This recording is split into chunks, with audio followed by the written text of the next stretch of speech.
가을 비가 얇은 실처럼 도로 위를 가로질렀다. 강남의 큰 교차로는 회색빛 유리 건물들을 거울처럼 비추며 미세한 물결을 일으켰다.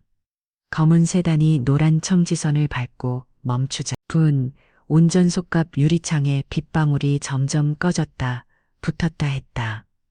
뒤져서 개서 할인이 몸을 앞으로 쑥 내밀었다. 작은 손가락이 떨리는 와이퍼 사이로 똑바로 가리켰다. 아빠, 저 아이는 제 오빠예요. 할인이 맑은 목소리로 또렷하게 말했다.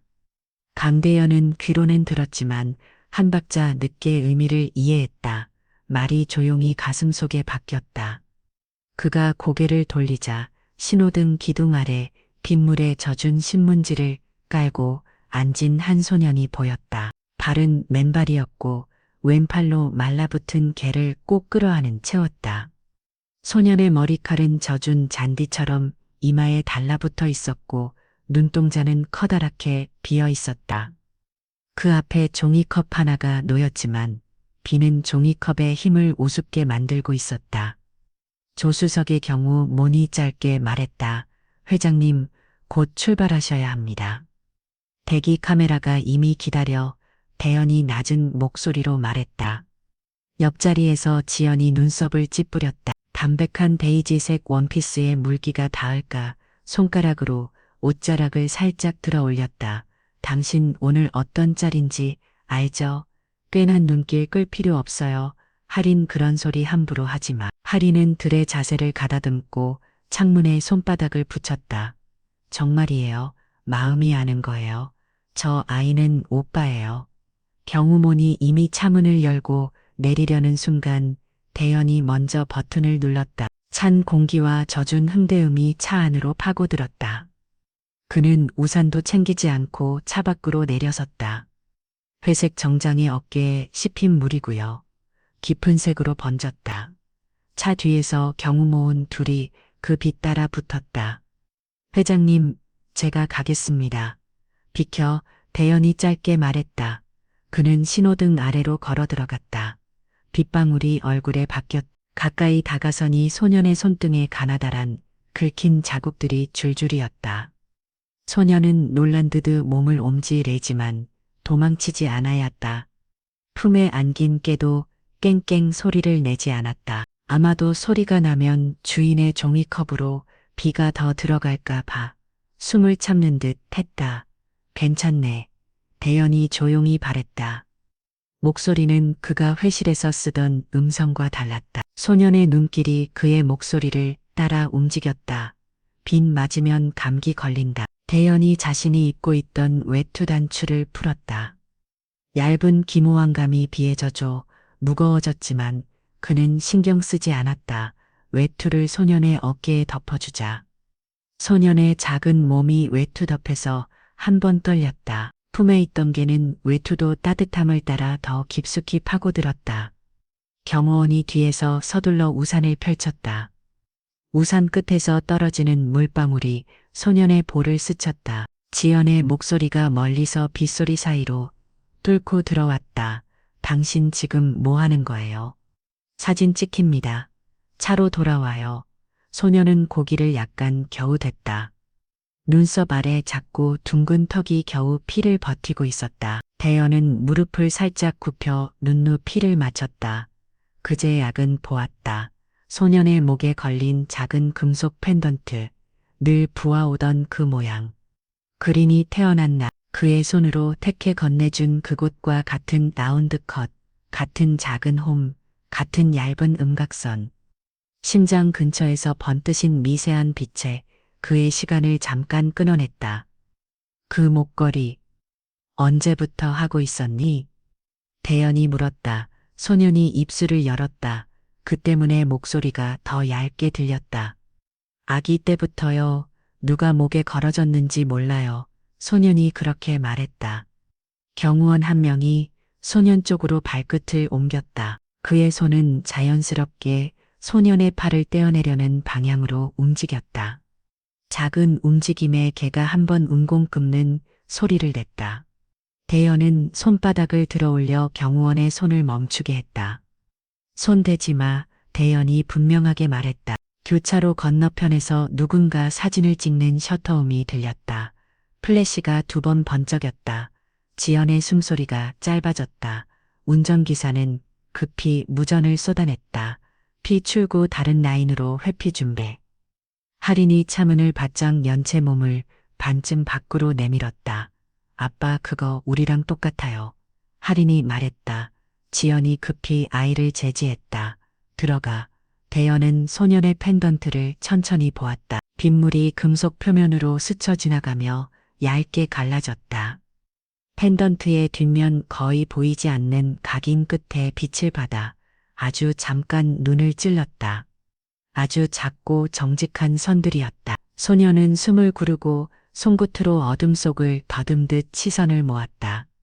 그곳에 숫자가 있었다. 기억 속에서 아주 오랫동안 닫혀있던 서랍이 빚어 기며 열리는 소리가 났다. 그는 그 숫자를 어려운 풋이 알고 있었다. 병원의 신생아 팔지 데이터와 일치하는 어떤 책의 오래전 죽음이라는 단어로 밀어놓은 기록의 자취. 그는 순간 등줄기를 타고 내려온 한기를 느꼈다. 뒤에서 지연이 말했다.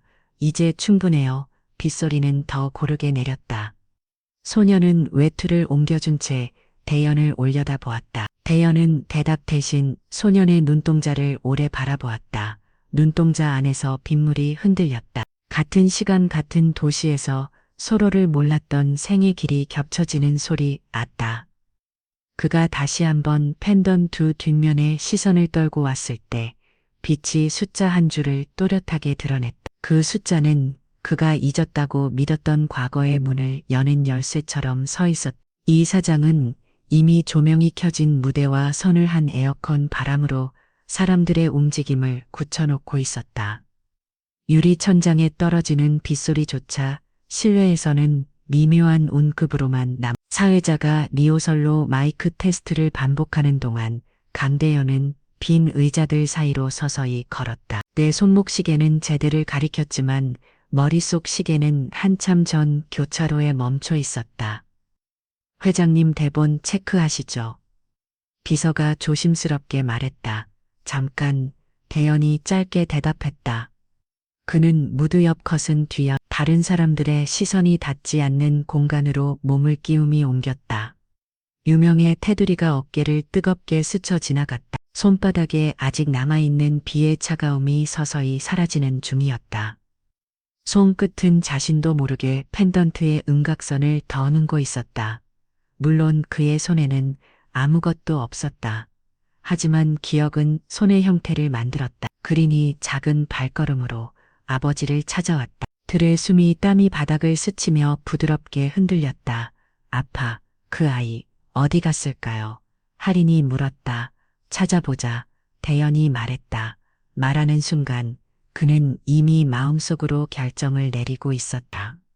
그린이는 오늘의 수상소감과 악수를 추리고 다른 종류의 악수를 선택하려 했다. 과거의 자신이 머뭇거렸던 자리에서 이번에는 멈추지 않기로 했다.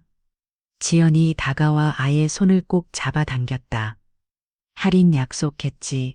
않니 오늘은 조용히 있으라고. 목소리는 낮았지만 단단했다. 그 단단한 아래에 단속되지 않은 긴장이 숨어 있었다. 지연의 시선이 대연에게로 향했다. 당신도 그러세요? 사람들 이미 교차로 사진을 찍었어요. 기사 하나 잘못 나면 이 사회에서 또 뭐라고 하겠어요. 대연은 지연의 말을 들었지만 귀두로 흘려보냈다. 그는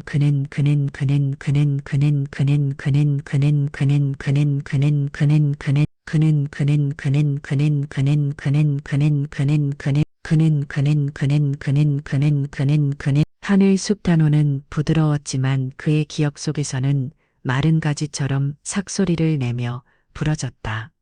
그는 아내를 잃은 해겨울 그 보육원의 작은 방에서 한 아이의 손등을 만져본 적이 있었다. 그때 그는 문호전에는 삶의 균형을 어떻게든 붙잡기 위해 다른 작은 생의 온도를 확인하려 했다. 그러나 병원 기록은 명확했다. 그의 아들은 태어난 그날 산소가 모자라 떠났다고 했다. 그리고 그는 그 말을 믿음이라는 이름으로 묻어두었다. 지연이 비서의 말을 가로막았다. 그만, 이미 다친 곳이라잖아요. 가봐야 얻을 게 뭐죠. 할인이 엄마의 손을 벗어나 아버지 앞에 섰다. 아빠, 그 아이가 춥지 않게 해주세요. 할인이 말했다. 작은 입술이 힘주어 닫혔다. 그 단순한 부탁이 대연의 가슴을 세게 쳤다. 차량 준비해. 행사 끝나면 바로 그쪽으로 간다. 대연이 비서에게 말했다. 비서는 잠시 머뭇거렸지만 고개를 끄덕였다. 예, 회장님. 무대에서는 사회자가 계획 선언을 이어가고 있었다. 사람들의 박수 소리가 조명과 함께 퍼져나갔다. 그러나 대연에게 그 소리는 물속에서 들리는 두드림 같았다. 그는 연단에 올라 짧게 인사를 했다. 준비된 문장을 더 짧게 만들었다. 도시는 건물로 완성되지 않습니다. 우리는 사람으로 완성합니다. 오늘의 혼정은 사람을 위한 것입니다. 그가 말했다. 박수가 이어졌다. 그는 더 이상 말을 덧붙이지 않았다. 행사가 끝나갈 무렵 사진 기자들이 다시 움직였다. 대연은 이동 동선을 조정해 건물 뒤편 출구로 빠져나왔다.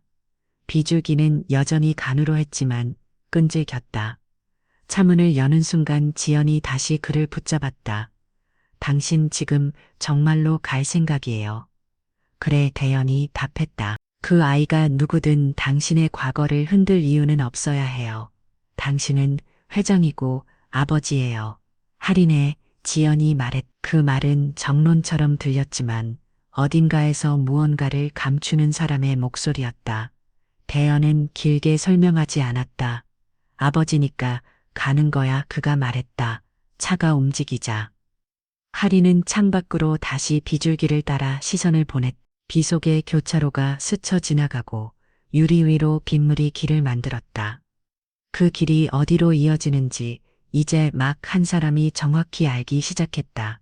그날 밤 비서는 한 통의 메시지를 보냈다. 회장님, 그 아이를 마지막으로 본 곳의 조합협입니다. 고아원에서 2블록 떨어진 작은 광장입니다.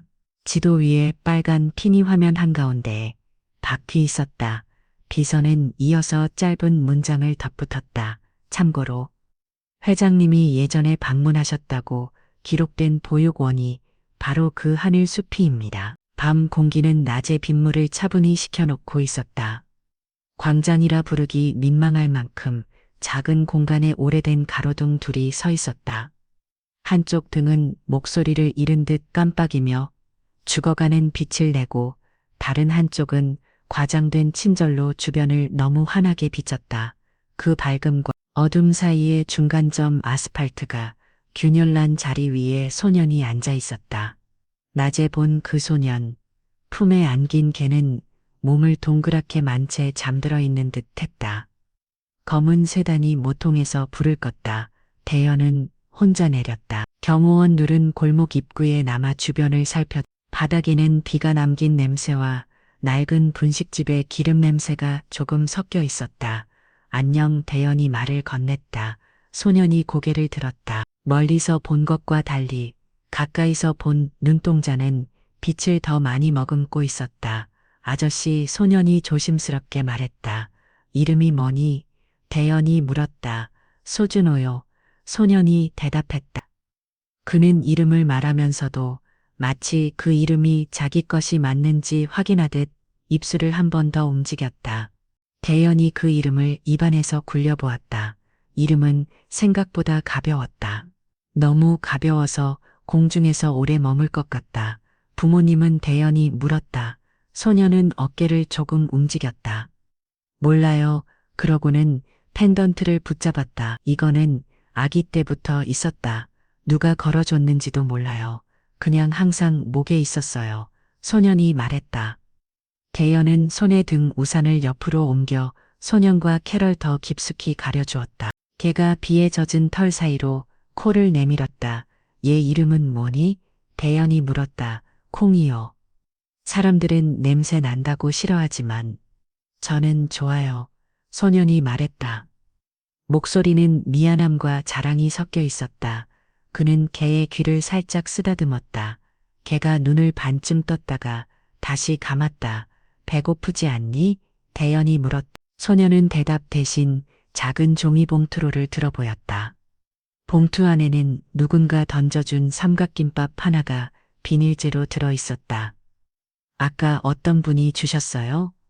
콩이는 이미 먹었고요. 소년이 말했. 대연은 알 수 없는 곳에서 상처처럼 올라오는 무언가를 느꼈다. 그는 주머니에서 얇은 지갑을 꺼냈다가 다시 넣었다. 또는 상황을 바꾸지 못할 때가 있었다. 이름과 기록과 문서가 필요했다. 그럼에도 그는 주변 분식집에 들어가 미역국과 따뜻한 주먹밥을 포장해왔다. 소녀는 국을 두 손으로 감싸지고 천천히 마셨다. 따뜻한 김이 어둠 속으로 올랐다. 학교는 대연이 물었다. 안 가요? 가면 좋겠다고 생각한 적은 있어요. 근데 콩이 혼자 두면 울어요. 소년이 말했다. 이 동네에 얼마나 있었? 대연이 물었다. 기억이 잘 여기저기 옮겨 다녀서요. 저쪽 구아온 근처에서 자요. 지붕이 있는 계단 밑이요. 소년이 대답했다. 말하는 사이에도 그는 펜던트를 엄지로 굴렸다. 금속의 차가움이 손가락 끝에서 나 측은 친구처럼 느껴지는 듯했다. 대연은 조심스럽게 말했다. 내일 한번 같이 가볼 수 있겠니? 그 구아온 근처를. 소년이 눈을 들었다. 잠깐의 침묵이 가로등 불빛 속에서 흔들렸다. 아저씨가 나쁜 사람이 아니면요. 소년이 말했다. 그 말은 의심이 아니라 촉이었다. 살아남기 위해 필요한 작은 이빨이었다. 나는 너를 다치게 하지 않을 거야. 대연이 말했다. 약속은 크게 말하지 않았. 대신 그는 우산을 조금 더 안쪽으로 가져가 소년의 어깨를 더 가렸다. 소년이 고개를 끄덕였다. 그럼 내일 낮에 여기서 보자. 대연이 말했다. 소년은 콩기를 안으며 그 말을 마음속 주문이 넣는 듯했다. 그는 자리에서 일어섰다. 경호원들이 멀찍이서 따라 움직였다. 모퉁이를 돌아나가는 순간 바람이 골목을 가르며 지나갔다. 그 바람 끝에 낮게 깎인 목소리가 실렸다. 회장님이 살아있다는 걸 알면 안 된다. 다른 목소리가 대답했다. 그러니 조용히 끝내야지. 대연의 발걸음이 아주 잠깐 멈췄다. 그는 뒤를 돌아보지 않았다. 그러나 그는 정확히 그 문장을 붙잡았다. 숨이 아주 짧게 들어가고 길게 나왔다. 경호원이 눈치를 보며 물었다. 문제 있습니까? 아니다. 대연이 답했다. 그러나 그의 대답은 밤 공기보다 무거웠다. 채우고. 경호원이 눈치를 보며 물었다. 문제 있습니까? 아니다. 대연이 답했다. 그러나 그의 대답은 밤 공기보다 무거웠다. 채우고.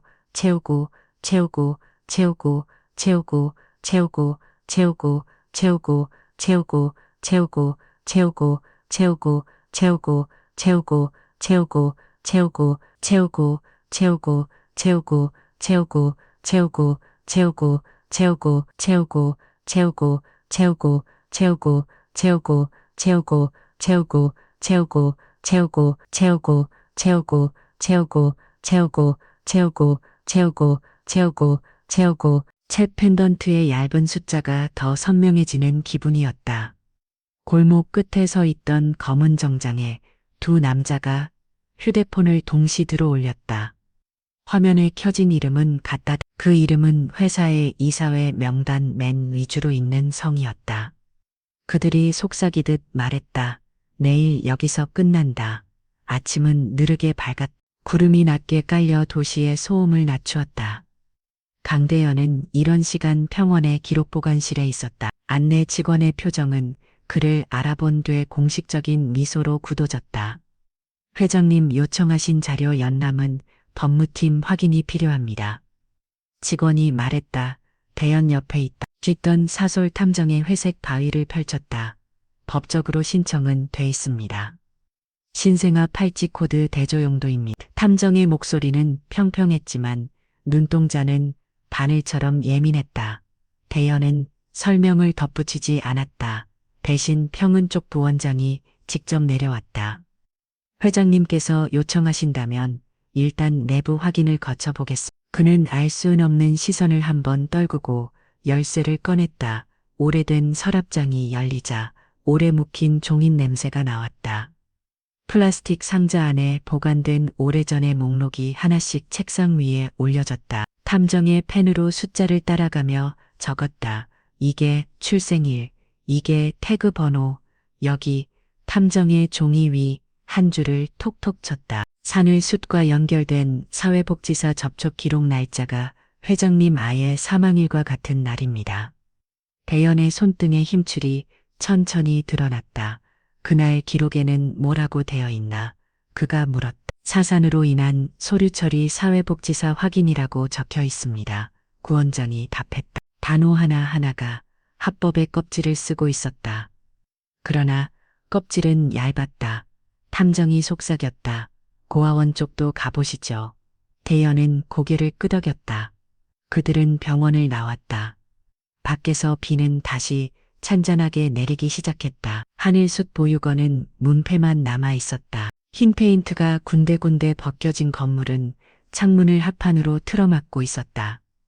문은 자물쇠로 닫혀 있었고 틈 사이로 오래된 곰팡이 냄새가 피어올랐다. 탐정이 주변 가게들에 물었다. 여기 원장님 어디로 갔습니까? 한 노인이 담배를 비비며 말했다. 갑자기 문 닫더니 어디로 갔는지 모르지 그래도. 가끔 검은 차가 와서 한 바퀴 돌고 갔어. 사람들 말로는 좋은 일 한다던데. 좋은 일 하는 사람들이 좋은 차를 그렇게 몰고 다니나. 대현은 철문 앞에서 한동안 서 있었다. 옛날 겨울 자신이 이곳에 들렸던 기억이 다시 올라왔다. 그때 그는 사람이 아니라 껍데기에 가까웠고 세상은 소음이었다. 지금은 소리들이 단어가 되고 단어들이 방향이 되었다. 전화가 울렸다. 집에서 걸려온 번호였다. 지연의 목소리가 곧바로 이어졌다. 지금 어디예요? 오늘 오후에 투자자들 미팅이 있어요. 일찍 끝낼 거야. 대연이 말했다. 당신 혹시 그 아이 문제로 돌아다니는 거예요? 지연이 물었다. 목소리는 분노의 가장자리를 따라가고 있었지만 그 끝에는 두려움이 있다. 당신이 흔들리면 할인이도 흔들려요. 알아. 대연이 말했다. 그는 거짓말을 하지 않았다. 그는 흔들리고 있었다. 그러나 그 흔들림은 그를 쓰러뜨리려는 것이 아니라 앞으로 밀어붙이는 힘이었다. 그때 탐정이 손짓했다. 회장님 이쪽으로. 보육은 뒤편 좁은 골목으로 들어와. 벽돌 사이로 낡은 철문이 하나 더 있었다. 탐정이 손전등으로 문틈을 비쳤다. 최근에 열고 닫은 흔적이 있습니다. 손자국이 새로워요. 문 안쪽은 작은 사무실로 이어지는 듯했다. 그러나 지금은 굳게 잠겨 있었다. 탐정이 낮게 말했다. 원장은 살아있습니다. 그리고 이 라인을 아직도 누가 씁니다. 그 순간 낯선 번호로 전화가 걸려왔다. 대연이 받자 낮고 매끈한 남자의 목소리가 흘러나왔다. 강 회장님 제 이름은 한이라고 합니다. 만나 뵙죠. 누구의 소개인가? 대연이 물었다. 소개하기보다 충고에 가깝습니다. 회장님께서 지금 찾고 계신 아이 문제는 회장님의 재산 전체보다 비쌀 수 있습니다. 커피 한 잔 하시죠. 장소는 문자로 보내겠습니다. 남자는 담담하게 그렇게 말했다. 전화를 끊고 난이도씨는 더 차분해진 듯했다. 탐정이 낮게 물었다. 만나시겠습니까? 만난다. 대연이 답했다. 그는 도망치지 않기로 한 사람의 목소리로 말했다. 그가 차로 돌아가는 길을 할인에게서 메시지가 왔다. 아빠 오늘 학교 끝나고 집에서 기다릴게요. 어제 그 아이 콩이랑 같이 따뜻했으면 좋겠어요. 아이의 문장은 어른의 문법보다 정확했다. 보호해야 할 것을 정확히 가리키고 있었기 때문이었다. 집에 돌아가자 현관의 공기가 긴장으로 얇아져 있었다. 지연이 거실에서 서 있었다. 당신 정말 끝까지 가려고요. 지연이 말했다. 응, 대연이 대답했다. 당신은 회장이에요. 누군가의 아버지기도 하고. 근데 어떤 것들은 묻어두는 게 모두를 위해 나을 때가 있어요. 지연이 말했다. 말은 정지했지만 눈은 정지까지 못했다. 그녀의 손가락 끝이 떨렸다. 진실로 향하는 사람의 반대편에서 사람은 종종 이런 표정이 된다. 어떤 것들은 꺼내야 모두가 숨을 쉬지. 대연이 말했다. 지연이 한 발 다가왔다. 그 아이. 설령 당신 아이라 해도 당신 인생을 다 망칠 수 있어요. 그 아이가 내 아이가 아니어도 내 인생을 망칠 수 있어. 대연이 답했다. 그 말은 오랫동안 머릿속에서 모양을 잡아오던 문장이었다.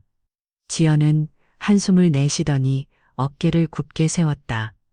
그럼 최소한 할인은 내게 맡겨요. 당신이 어디로 가든 오늘 밤엔 집에 들어와요. 그녀는 그렇게 말하고 계단을 올랐다. 발소리가 중간참에서 멈췄대. 탔다. 다시 올라갔다. 멈췄은 늘 무언가를 숨길 땐 안다. 밤이 더 내려앉았을 때 비서는 메신저로 보고서를 보냈다. 병원 쪽 기본 기록은 확보. 신생아 태그 번호 체계 확인 중.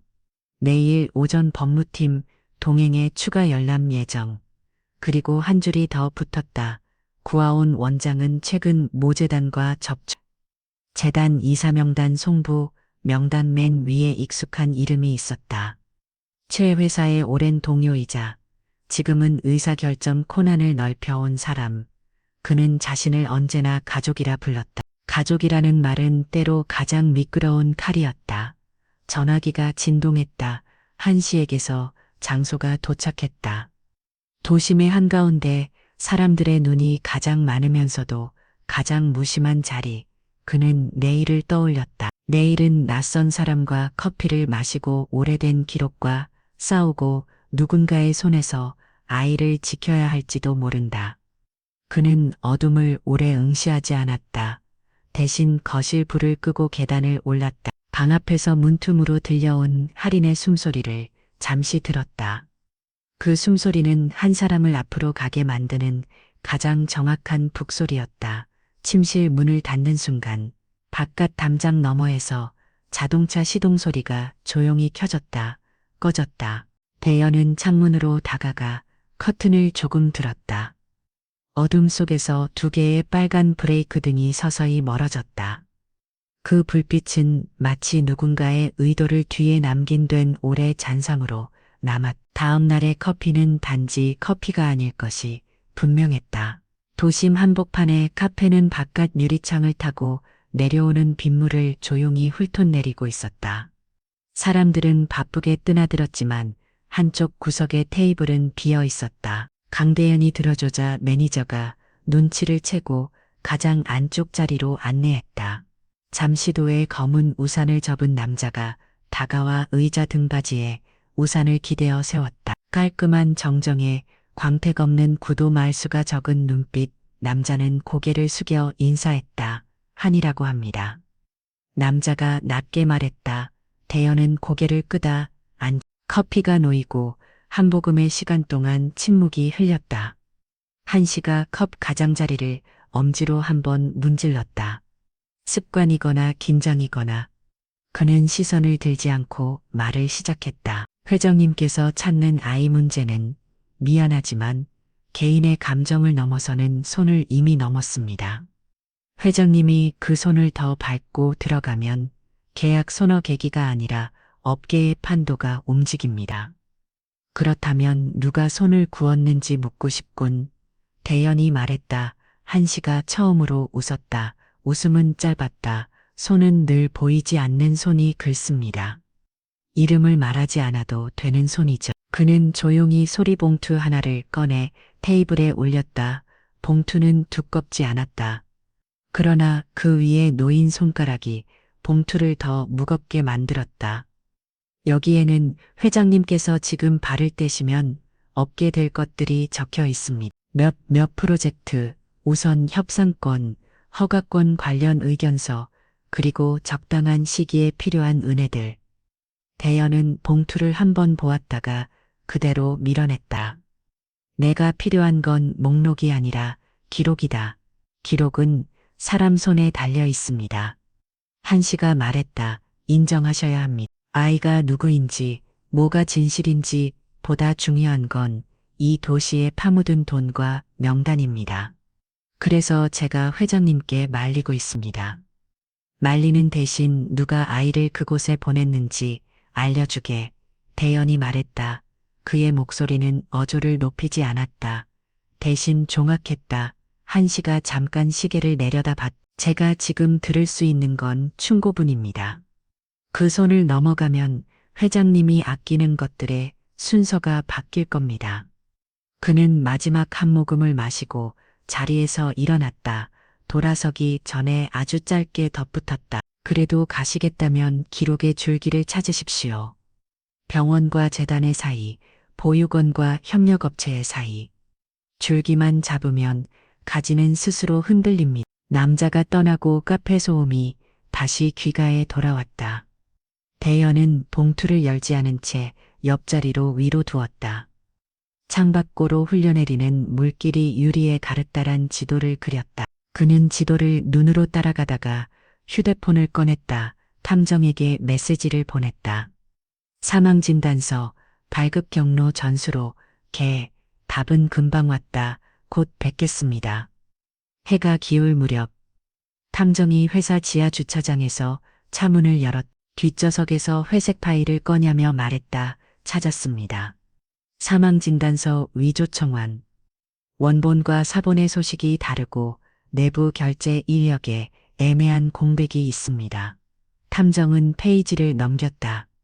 형광펜이 끌어진 곳에 작은 이니셜이 있었다. 이 소명 라인, 최 모전무가 결제선을 수정한 기록과 맞물립니다.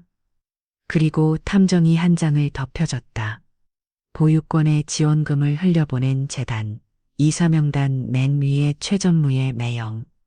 파일 속 종이가 흔들리지 않았는데도 시야가 얇게 떨렸다. 대연은 종이를 오래 바라보다가 조용히 덮었다. 종이를 덮는 동작은 끝이 아니라 시작을 의미했다. 그는 탐정에게 말했다. 내일 새벽 병원 기록보관실 다시, 그리고 보육권 원장의 동선, 접촉자 전수. 탐정이 고개를 끄다 차문을 덮고 혼자 남자 주차장 스피커에서 잔잔한 음악이 흘러나왔다. 그는 계기판 위손가락으로 아주 짧은 리듬을 두드렸다. 그 리듬은 오래전 병원 복도에서 들려던 모니터의 경고음과 닮아 있었다. 한시의 말이 떠올랐다. 선을 넘으면 순서가 바뀐다. 그는 마음속으로 순서를 다시 적었다. 회사 계약 명예 숫자, 그리고 준호 순서가 바뀐다면 그게 바로 자신이 넘어야 할 선이라고 그런 생각했다. 그날 밤 창밖으로 바람이 한 번 크게 지나갔다. 집안은 조용했고 복도에 놓인 작은 액자의 유리가 달빛을 받아 얇게 반짝였다. 액자 속 사진에서 첫 아내가 웃고 있었다. 웃음은 시간이 지나도 빛을 유지했다. 그는 사진을 향해 짧게 말했다. 내일 조금 더 들어간다. 서랍에 파일을 넣으려다. 테이블 위에 놓인 작은 메모가 눈에 들어왔다. 지연의 필체였다. 내일 오전 투자 담당 임원들과 점심 부탁해요. 점잖고 단정한 글씨였다. 그는 메모를 접어 책 속에 끼워두었다. 내일 점심까지는 아직 수십 번의 결정이 남아 있었다. 늦은 밤 휴대폰이 짧게 울렸다. 발신자는 표시되지 않았다. 화면에는 한 문장만 더 있었다. 기록은 사람 손에 달려 있다는 말 잊지 마십시오. 문장 끝에는 발신인 표시가 없었다. 그러나 문장의 냄새는 낮에 카페에서 맡은 그 커피와 비슷했다. 그는 답장을 보내지 않았다.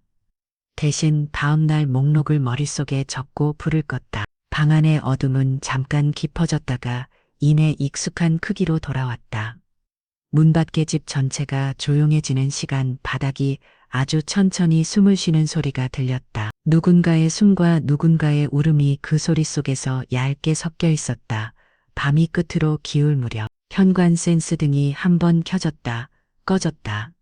소리를 낼 정도는 아니었지만 깨어있던 사람이라면 느낄 수 있는 미세한 변화였다. 집은 눈을 감은 채 무언가를 기억하는 듯 조용히 고요를 유지했다. 다음 날 아침 테이블 위에는 새 파일이 놓이게 될 예정이었다. 그리고 그 팔 속 가장자리에는 작은 이니셔 두 글자가 오래도록 빛날 준비를 하고 있었다. 아침 공기가 차갑게 돌았다. 거실 창밖으로 비는 그쳤지만 구름의 그림자가 천천히 옮겨 다녔다. 강대현은 부엌에서 뜨거운 물을 잔에 따라왔다.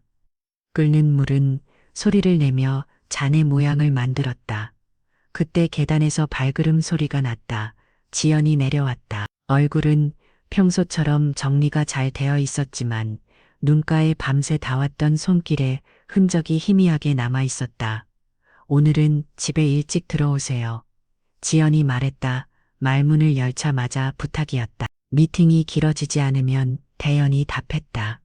지연이 자리에 앉아 양손을 깍지긴 채 잠시 침묵했다가 고개를 들었다. 우리가 지금 어디에 서 있는지 알아. 당신이 고집을 깎지 않으면 회사가 먼저 흔들릴 거예요. 그 다음은 우리 집. 지연이 천천히 말했다. 집을 얘기하니 진짜 집부터 생각나. 대연이 말했다. 그는 컵을 들어 올렸다가 내려놓았다. 집이 뭐지? 숨을 쉬는 거. 내가 아이들 앞에서 숨을 넘겨주지 못하는 순간 그게 집인가? 지연이 잠시 눈을 감았다가 떴다. 최전무가 당신을 무노트를 준비를 하고 있어요. 당신이 그 아이를 더 초출수록 속도가 빨라질 겁니다. 그 아이가 누구든 우리와 상관없는 누군가였으면 좋겠다고 나도 여러 번 생각했어요. 마지막 말이 그녀에게서 흘러나오자 톤이 무너졌다. 대연은 지연을 똑바로 보았다. 당신 무엇을 알고 있지? 그 한 문장에 지연의 손가락이 미세하게 떨렸다. 오래 붙잡고 있던 막이 얇게 찢어진 소리였다. 정화천부터 계획한 건 아니었어요. 그때 나는 당신의 상처를 막고 싶었고 사람들의 입을 막고 싶었어요. 최전무가 도와준다고 했어요. 기록을 조용히 정리해 주겠다고. 아이는 좋은 집에 입양될 거라고 그 말을 믿었어요. 지연이 말했. 단어 하나하나가 입술에서 빠져나오자 얼굴에 근육이 따라 무너졌다. 사망진단서 위조해. 당신이 연루됐나? 대연이 물었다. 지연이 고개를 천천히 끄덕였다. 소명 라인을 바꾸라는 부탁을 전달했어요. 내 손으로 직접 한 건 아니지만 내가 그 다리를 놨습니다. 그날 이후로 나는 매일 내가 놓은 다리를 다시 무너뜨리고 싶었어요. 그런데 이미 사람들이 건너가 버렸어요. 공간이 아주 얕아졌다. 주방의 공기가 숨을 멈춘 것 같았다. 대연은 입 안이 마르는 걸 느꼈다. 그는 물을 들이켰다. 물은 목을 지나가면서도 갈증을 덜어주지 않았다. 준호는 안전한 입양을 갔어야 했다. 그런데 길 위에 있지 그 사이에 누가 있었나? 고아원 원장과 재단 그리고 최전무의 사람들. 지연이 말했다. 눈물이 소리 없이 흘렀다. 지연은 손등으로 눈물을 닦지 않았다. 얼굴을 타고 흐르는 물길이 그녀의 말을 대신했다. 나는 겁이 나서 눈을 감았어요. 당신이 잊으려고 애쓰는 걸 보면서 나도 잊으려고 했어요. 그런데 어제 그 아이를 보았을 때 나도 알았어요. 그 아이가 돌아온 거라고. 할인이 학교에 간 뒤 집은 잠깐 비었다. 그 틈에 초인종이 울렸다. 담중이 소리봉투를 들고 들어왔다. 표정은 건조했다. 결과가 나왔습니다. 담중이 말했다. 대연은 두 봉투를 받았다. 하나는 평은과 보육원 기록의 대조, 다른 하나는 유전자 검사 결과였다. 그는 먼저 기록 대조표를 펼쳤다. 날인과 결제선, 국난과 오기, 작은 이니셜이 눈에 들어왔다. 종이의 모습에서 얇은 먼지가 일어났다. 두 번째 봉투를 열어보고 그는 숨을 멈췄다. 활자 멸출이 그의 시야를 묶었다. 재검이 필요합니다. 담중이 조심스럽게 말했다. 이 표의 다른 기관으로. 지연이 그 문장을 보고 아주 깊은 숨을 들으시었다. 됐잖아요. 이제 그만해요. 할인을 지키자고요. 지연이 말했다. 목소리는 간절함과 두려움이 뒤섞여 컵의 가장자리처럼 얇게 떨렸다. 대연은 종이를 테이블 위에 내려놓았다. 종이가 나무 위에서 작은 소리를 냈다. 그는 한동안 아무 말도 하지 않았다. 한시의 말, 최전무의 얼굴, 소년의 눈, 할인의 손, 병은 복도의 하얀 벽. 모든 이미지가 동시에 떠올랐다가 지워졌다. 그는 마침내 입을 열었. 부정이 나왔다고 해서 끝이 흘리 없지. 어제 봤던 작은 각인과 병은 기록 속 비어있는 줄과 보육원의 철문, 그 사이에 있는 게 진실이야. 지연이 고개를 돌렸다. 눈물은 더 이상 내려오지 않았다. 대신 표정은 굳었다. 그럼 당신이 무너지는 걸 내가 지켜만 봐야 해요. 내가 무너지면 나를 다시 세울 거야. 그런데 아이가 무너지면 누가 세워? 대연이 말했다. 그의 목소리는 낮았지만 방의 공기를 바꾸기 충분했다. 그날 밤 지연은 아무 말 없이 옷장을 정리했다. 가죽 클로치에 얇은 파일을 몇 개 넣었다. 방을 나서며 거울 앞에 잠시 멈췄다. 얼굴을 가까이 보고 아주 조금 미소를 지었다. 미소는 자신을 속이는 법을 알고 있었다. 현관문이 조심스럽게 닫혔다. 집안은 다시 조용해졌다. 대연은 거실에 홀로 앉아 있었다. 탁자 위에 놓인 유전자 검사지를 다시 펼쳤다. 홀자는 변하지 않았다. 그의 귀에 멀리서 바람 소리가 낮게 들렸다. 풍경이 움직이지 않았는데도 모든 것이 이동하는 느낌이었다. 그는 총기를 천천히 접어 책 속에 넣었다. 내일 다른 문을 두드릴 생각이. 새벽 가까운 시각 휴대폰에 메시지가 떴다. 발신인은 다시 표시되지 않았다. 축하드립니다. 현명한 선택을 하신다면 더 이상 불편은 없을 것입니다. 문장은 청중했고 냉담했다. 그는 간단히 답했다. 재검을 진행한다. 메시지를 보내자 화면이 어둠으로 돌아갔다. 그 어둠은 오래 가지 않았다. 바로 다음 알림이 떴다. 전달 완료. 그 두 단어는 어쩐지 위협처럼 들렸다. 집안의 공기가 약간 달라졌다. 바닥에 나무가 수축하며 작은 소리를 냈다. 그는 그 소리를 발자국처럼 들었다. 누군가가 어딘가를 떠나고 있었다. 그 누군가는 아마 자신이 없고 동시에 지연이었다. 아침 햇살이 얇게 들어오는 할인의 식탁에 앉아 토스트에 잼을 바르고 있었다. 아버지가 식탁에 앉아 아이는 어제의 이야기로 바로 들어갔다. 아빠, 그 아이 목걸이 뒤에 진짜 작은 숫자가 있었어요. 손톱보다 작았어요. 대견은 아이를 바라보며 말했다. 아빠도 봤어. 오늘 그 숫자를 찾아갈 거야. 아이의 눈이 반짝였다. 아이는 단순한 믿음을 선물처럼 내밀었다. 그럼 찾을 수 있어요. 숫자를 따라가면 되니까요. 아이가 말했다. 평원의 기록보관실은 다시 문을 열어주었다. 이번에는 법무사 직원이 통행했다. 부원장이 철제 서랍에서 오래된 병동 동영상을 담은 외장하드를 이건 당시 신생아실의 내부 기록 영상입니다. 주로 업무 처차 점검용이죠. 회의실에 작은 모니터가 마련되었다.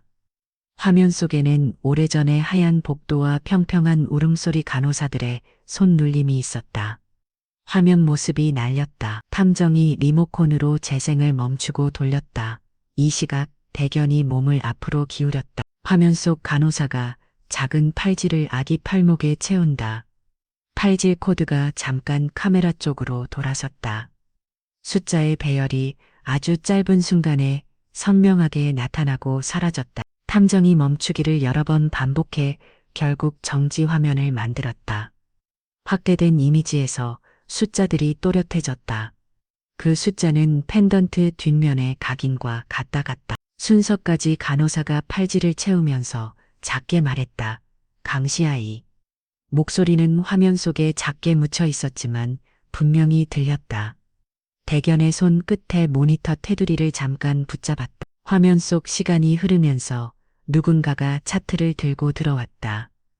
얼굴은 마스크에 가려졌지만 눈에는 익숙한 그림자가 드리웠다.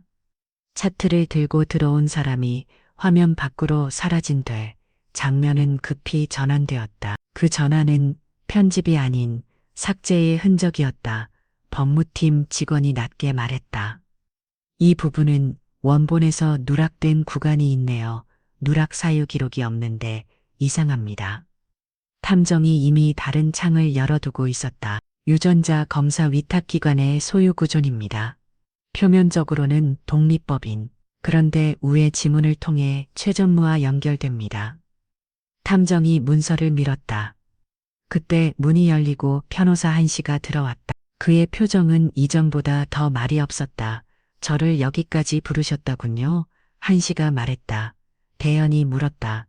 내 아이의 검사 결과를 누가 만져나. 한씨가 잠시 대답을 미뤘다. 그리고 낮게 말했다. 가능한 경로는 하나입니다. 위탁기관의 특정 실험실. 그 실험실 책임자의 처남이 최전무 회사에 컨설팅을 하고 있습니다. 증빙은 확보 중이고 확보되면 검사 결과의 신뢰를 법적으로 부정할 수 있습니다. 재검을 구원합니다. 다른 기관, 다른 입회 절차. 대연은 고개를 끄다 당장 진행하지. 한씨가 준비해온 서류를 내밀었다. 검체 채취는 여기서 분석은 웹 체인 오브 커스터드를 엄격히 적용하면 조작은 어렵습니다. 제가 끝까지 동행하겠습니다. 법무팀, 탐정 한씨가 함께 절차를 밟았다. 재열, 봉인, 봉투, 이중, 봉인, 봉투 외곽에 소명, 운송, 펜을 잡은 손이 블라인드 지나가는 햇빛을 잠깐 떨기했다. 모든 서류가 도장과 소명을 얻었다. 오후가 깊어갈 무렵 탐정의 또 다른 화면을 열었다. 구하원 인근 CCTV 복구 영상이었다. 화면 속 한 굴목에서 낡은 외투를 입은 원장이 검은 승용차 옆에 서 있었다. 차이선을 인 남자가 봉투를 건넸다. 원장이 봉투를 받아 가슴 안쪽에 넣었다. 그의 입술이 약하게 움직였다. 회장이 알면은 안 되지. 옆에 남자가 짧게 웃었다. 알면은 일찍 끝났겠지. 녹화는 오래되었고 화질은 좋지 않았지만 음성은 의외로 명확했다. 한씨가 화면을 보고 있던 눈을 잠깐 감았다가 떴다. 이 정도면 아파트할 수 있습니다. 그러나 조심해야 합니다. 상대는 법의 근을 오래 사용해온 사람들이니까요. 대연은 고기를 끄다. 창문 밖으로 구름이 조금씩 걷히고 있었다. 밝음은 아직 확실하지 않았다. 그러나 그림자의 모양이 바뀌는 것은 확실했다. 그는 자리에서 일어나 말했다. 내일 이사회를 소집한다는 연락을 받았다. 최 전무가 날 끌어내리려 할 거다. 한씨가 말했다. 공개할 카드가 많지는 않지만 뼈대는 있습니다. 위조 정황 검사기관의 연결, 구하원과 재단의 금품 교력. 대연은 말없이 창가로 걸어가 유리창에 손을 댔다. 손바닥의 온도가 유리에 전해졌다. 유리는 아무 감정도 없지만 사람의 온도를 외워둔다. 그는 낮게 말했다. 내가 져도 좋다. 그러나 아이는 잃지 않는다. 그날 밤 할인이 잠든 방 앞에서 대연은 오는 날이 서 있었다. 아이가 뒤적이며 잠구대를 중얼거렸다. 오빠, 콩이 비마침. 대연은 문틈 사이에 김혜연은 숨소리를 들었다. 그 숨소리는 그가 다음날 무대 위에서 해야 할 말을 가르쳐주는 듯했다. 새벽을 넘어가는 시간, 휴대폰이 대연은 문틈 사이로 힘이 한 숨소리를 들었다. 그 숨소리는 그가 다음날 무대 위에서 해야 할 말을 가르쳐주는 듯했다. 새벽을 넘어가는 시간, 휴대폰이 진동했다. 보내는 이 없는 메시지 한 줄, 선은 이미 넘으셨습니다. 후회 없기로 문장은 경고였지만 동시에 늦은 축복처럼 들리고 했다. 그는 답장을 보내지 않았다. 대신 침대 마테로인 코트를 만져보았다. 그 코트는 첫날 교차로에서 처졌다가 말라 있었다. 코트의 소면은 이미 방향을 바꿔서 있었다. 유리로 둘러싸인 이 사회실에는 빛이 넓게 퍼져 있었다. 긴 테이블 위에 이름표가 정갈하게 놓여 있었고 물컵의 표면은 떨림없이 매끈했다.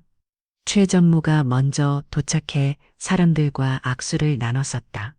그의 미소는 언제나처럼 청중했고 그 청중함 아래는 오래된 계산소가 접혀 있었다. 강대현이 문을 열고 들어섰다. 의자들이 아주 조금 밀리는 소리가 났다. 사람들의 시선이 한 번에 모였다. 대현은 자리에 앉기 전 창밖을 한번 보았다. 도시의 비춘 낮에도 편함없이 바빴다. 의장이 개회를 선언했다. 임시 이사회는 안건 두 가지로 구성됩니다. 첫째, 회장의 최근 행보에 대한 경영상 판단 검토. 둘째, 향후 경영 안정화 방안. 최 전무가 미리 준비해온 슬라이드를 띄웠다. 몇몇 개 학예 이탈 가능성, 언론의 관심, 리스크 지표. 그의 말은 차분했고 정확했다. 회장께서 개인적인 사안에 과도한 시간을 할애하여 회사 전체가 영향을 받고 있습니다. 우리는 주주와 직원, 파트너에게 책임을 짭니다. 대연은 슬라이드가 멈춘 순간 입을 열었다. 개인적인 사안이라 했다. 그런데 그 사안이 회사의 오래된 부패 라인을 드러내고 있다면 그건 개인과 회사의 경계에 서 있는 문제다. 그는 준비해온 자료를 배포했다. 사망진단서 위조 정황 위탁기관의 이해상충, 구하원과 재단의 큰 품교류, 증비는 완벽하지 않았지만 뼈대는 굳었다. 그는 말을 뚫뚫하게 세웠다. 나는 오늘 넘어지는 한이 있더라도 이 자료를 밖으로 들고 나갈 것이다. 내부 해결이 불가능하다면 바깥의 숨에 맡길 수밖에. 회의실의 공기가 달라졌다. 면별 이사의 표정이 무너졌고 면별춘 더 굳어졌다. 최 전무가 미소를 잃지 않은 채 말했다. 감정과 정의감은 대로 기업을 위험에 박히립니다. 대견이 대답했다. 기업을 위험에 박히린 건 감정이 아니라 거래했다. 표결 제안이 나왔다. 의장은 정해진 절차를 선언했다. 표들은 빠르게 모아졌다. 결과는 간신히 대연에게 불리했다. 자리에서 숨이 길어졌다. 그때 대연의 휴대폰이 테이블 위에서 떨렸다. 화면에 메시지 아이콘이 떴다. 보내는 이는 표시되지 않았다. 그가 고개를 숙여 화면을 열었다. 영상이 채생되었다. 어두운 창고, 낮은 숨소리, 카메라는 흔들리고 있었다. 영상 가운데 얇은 어깨가 웅크리고 앉아 있었다. 준호였다. 얼굴 옆으로 개의 꼬리가 한번 흔들렸다. 사라졌다. 아예 목소리가 화면 가장자리에서 떨렸다. 아저씨, 영상은 거기까지였다. 화면이 꺼졌다. 손 위에서 휴대폰의 온도가 차갑게 내려갔다. 대연이 얼굴을 들었다. 그의 표정은 평소보다 더 고요했지만 눈동자 속에는 움직이는 불빛이 생겼다. 그는 의장에게 말했다. 회의는 여기까지 듣겠다.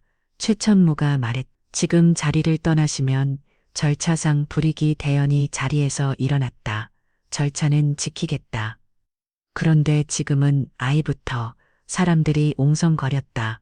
누군가가 보안팀을 불러라고 말했다. 그러나 대연의 발걸음은 이미 문 쪽으로 향하고 있었다. 그의 뒤에서 의장의 목소리가 따라왔다. 회의는 계속됩니다. 말은 이어졌지만 의미는 의자 위에 멈췄다. 누군가는 자료를 들여다봤고 누군가는 서로의 눈치를 봤다.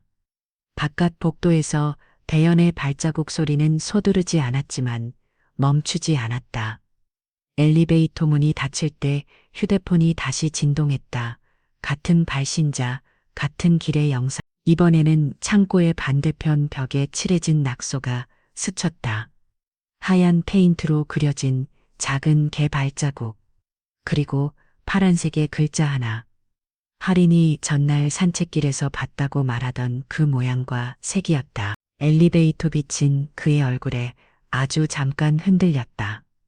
문이 열리자 대연은 곧장 주차장으로 내려갔다. 경호원이 차문을 열며 물었다. 어디로 가시겠습니까? 할인에게 전화 연결. 대연이 말했다. 전화가 연결되자 아이의 목소리가 들렸다. 아빠 어제 노랑 산책할 때 봤던 낙서 기억하니? 개 발자국 그려진 벽. 학교 근처 말고 집에서 조금 멀적 골목에 있어요. 파란 글자 옆에 하얀 발자국. 아빠, 왜요? 고마워. 대연이 말했다. 금방 돌아올게. 그의 눈동자는 이미 밤의 창고 안으로 들어가 있었다. 도시는 낮이었지만 어떤 장소는 늘 밤을 안고 있었다. 골목의 입구는 낮에도 축축한 냄새를 품고 있었다. 오래된 목재의 팔레트가 겹겹이 쌓인 좁은 길 끝에 작은 창고가 있었다. 창고는 검은 비닐로 가려져 있었고 문고리는 새로 교체한 지 오래지 않은 듯한 반짝였다. 벽에는 하얀 팬트의 개 발자국과 파란색 글자 하나가 겹쳐 있었다. 할인이 말한 그대로였다. 경호원 둘이 양쪽을 막고 탐정이 문 앞에서 고개를 끄다 안에서 2명 아니 3명의 움직임. 아이의 목소리는 아직 탐정이 말을 멈췄다. 문 안쪽에서 낮게 개가 짖는 소리가 났다. 콩이었다. 문이 열리는 소리와 동시에 움직임이 터졌다. 좁은 공간 안에서 몸이 부딪히는 소리, 짧은 신음 바닥을 긁는 신발, 대연은 뒤로 물러서지 않았다. 한 사람의 어깨를 밀어 벽으로 붙이고 다른 사람의 팔을 잡아 비틀었다. 이런 동작은 배우지 않았지만 아이를 향한 직감이 몸을 먼저 움직이게 했다. 경호원이 귀전에서 무전을 쏟아냈다. 경찰 요청 완료. 위치 송신 창고 안쪽에서 준우가 모습을 드러냈다. 얼굴이 창백했지만 눈은 깨어 있었다. 아이가 공기를 품이 안고 일어졌다. 아저씨, 준우가 말했다. 그 한마디에 대연의 가슴이 무너졌다가 다시 세워졌다. 그 순간 뒤편에서 한 사람이 돌을 집어들었다. 담중이 재빨리 팔을 막아 세웠다. 바닥에 돌이 굴러 떨어졌다. 소리가 좁은 공간을 3번 튕겼다. 바깥에서 사이렌 소리가 가까워졌다. 문 앞에 파란 불빛이 번졌다. 경찰이 들어오고 창고 안의 공기는 급히 정리되었다. 남자들이 수갑을 찼다. 한 남자가 입술을 깨물며 말했다. 우리는 시킨 대로 했을 뿐이야. 경찰이 이름을 물었다. 남자는 고개를 숙였. 재단에서 단어 하나가 낮게 떨어졌다. 평온재단과 보육원을 엮어오던 그 줄기의 이름이었다. 밖으로 나오자 햇빛이 눈을 찔렸다. 준우가 빛에 눈을 그렸다. 하늘은 구름 사이로 조금씩 파랗게 열리고 있었다. 대연이 아이의 어깨 외투를 걸쳐주었다. 첫날 교차로에서 덮어졌던 그 외투였다. 아이가 외투눅에서 한 번 떨고 나서 콩이의 귀를 만졌다. 콩이가 야부전히 숨을 쉬었다. 경찰서에서 간단한 조사가 이루어졌다. 변호사 한씨가 이미 도착해 있었다. 그의 눈빛은 피곤했지만 흔들리지 않았다. 지금부터는 공개가 났습니다. 한씨가 말했. 숨기면 상대는 더 깊은 그늘을 씁니다. 여론과 법의 눈 앞으로 끌고 나오죠. 대연은 고개를 끄다. 그날 오후 그는 기자들 앞에 섰다. 얼굴은 피곤했고 어제와 오늘의 사이가 얼굴에 고스란히 남아 있었다. 그는 짧게 말했다. 한 아이를 지키기 위해 제가 감당해야 할 것은 감당하겠습니다. 회사는 흔들릴 수 있습니다. 그러나 오늘 우리는 한 가지를 바로 잡아야 합니다. 기록을 진실로 되돌리는 일입니다. 마이크가 그의 말을 따라 움직였다. 질문들이 쏟아졌지만 그는 모두에게 다 대답하지 않았다. 필요한 만큼만 말했. 자료 일부를 공개했고 수사 협조를 약속했다. 몇몇 계약처에서 연락이 왔다. 계약 보류 통보의 언어는 건조했다. 숫자 멸출이 그의 손에서 떨어져 나갔다. 떨어지는 소리는 컸지만 그 소리는 오래 가지 않았다. 다른 소리가 그 자리를 채웠기 때문이다. 뉴스가 퍼지고 구하온 라인과 재단에 대한 수사가 시작되었다. 최전무의 사무실에 수사관들이 들이닥쳤다. 그는 여전히 미소를 잃지 않으려 했지만 기자들의 플래시 앞에서 그 미소는 어색해졌다. 회사 주가는 하루 동안 흔들렸고 직원 식당에는 낮은 옹성거림이 오래 머물러었다. 저녁 무렵 회사로 비에나 측은 발소리가 울렸다. 지연이었다. 며칠 만에 옅은 화장을 했지만 눈빛은 전과 달랐다. 그녀가 작은 캐리어를 끌고 들어왔다. 손에는 얇은 파일이 두꺼운 파일로 바뀌어 있었다. 대연이 다가가자 지연이 먼저 말했다. 숨는 데는 한계가 있더군요. 돌아왔나? 대연이 물었다. 나를 위해 소가 아니라 아이를 위해 소 돌아왔어요. 지연이 말했다. 그녀는 파일을 열어 책상 위에 소다 내 부보고서 이메일 출력물, 재단과 볼건 사이에 손끝 내역, 회의 메모, 손끝이 떨렸지만 목소리는 분명했다. 나는 가담자였고 동시에 피해자였어요. 그 사실을 법정에서 말하겠어. 내가 소명했던 그날의 이유까지 모두. 변호사 한씨가 다가와 소리를 훑어왔다. 이 정도면 제 부영장에 힘이 실립니다. 한씨가 말했다. 그는 지연을 향해 고개를 숙였다. 오시기 어려웠을 텐데 잘 오셨습니다. 밤이 되자 경찰은 최전무를 전격 체포했다. 수갑이 채워지는 순간 그리는 아직도 여유를 잃지 않으려 했다. 나는 회사의 미래를 위해 말은 중간에 끊겼다. 문이 닫히는 소리가 그 뒤를 잘랐다. 하루의 공은 벤치에 세 사람이 나란히 앉아 있었다.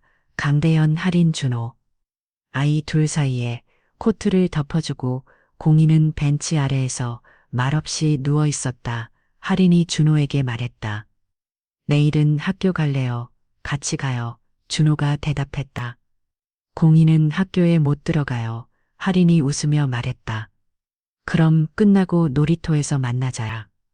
두아의 약속은 작은 나무가지처럼 가벼웠지만 쉽게 풀어질 것 같지 않았다. 바람이 지나갔다. 나무 짚이 약하게 떨어졌다. 대현은 두 아이를 번갈아 보았다. 그 눈빛에는 피로와 안도가 동시에 있었다. 그는 낮게 말했다. 이제 시작이다. 멀리서 누군가가 그들을 바라보고 있었다. 공원의 다른 벤치 가로등이 덜 미치는 것. 실루의 순 오래 앉아 있었다. 휴대폰 화면이 잠깐 켜졌다. 꺼졌다. 화면 속에는 짧은 문장이 있었다. 다음은 회장분인 차례다. 실루의 세 손가락이 천천히 주머니 속으로 사라졌다. 바람이 그 자리에 잎사귀를 조금 더 흔들었다. 아무도 소리를 내지 않았지만 누군가는 분명히 듣고 있었다. 도시의 밤은 그런 소리들을 모으는데 익숙했다. 집으로 돌아가는 길. 대현은 운전석 옆에 앉아 창밖을 오래 보았다. 아이들은 뒷조석에서 서로 기대잠이 들었다. 라디오에서는 뉴스가 흘렸다. 사건의 경과, 수사의 방향, 회사의 입장. 말들 사이에 아주 낮은 음악이 깔렸다. 음악은 익숙하지 않았지만 그 멜로디는 낯설지 않았다. 그는 볼륨을 아주 조금 낮추었다. 아이들의 숨소리가 음악보다 우선이었다. 집 앞에 도착하자 할인이 잠결에 말했다. 아빠 비 그쳤다. 대현은 아이를 안아내렸다. 준호가 잠에서 깨어 작은 목소리로 말했다. 아저씨. 대현이 대답했다. 이제는 아저씨가 아니야. 현관을 열고 들어선자 공기가 바뀌었다. 같은 집이었지만 다른 순서가 만들어진 집이었다. 그는 문을 닫으며 아주 낮게 자신에게 말했다. 숨을 멈추지 않겠다. 밤은 깊었지만 집안에 누군가가 조용히 웃는 소리를 냈다. 그 소리는 울음과 다르지 않았다. 울음은 종종 웃음의 다른 이름이었다.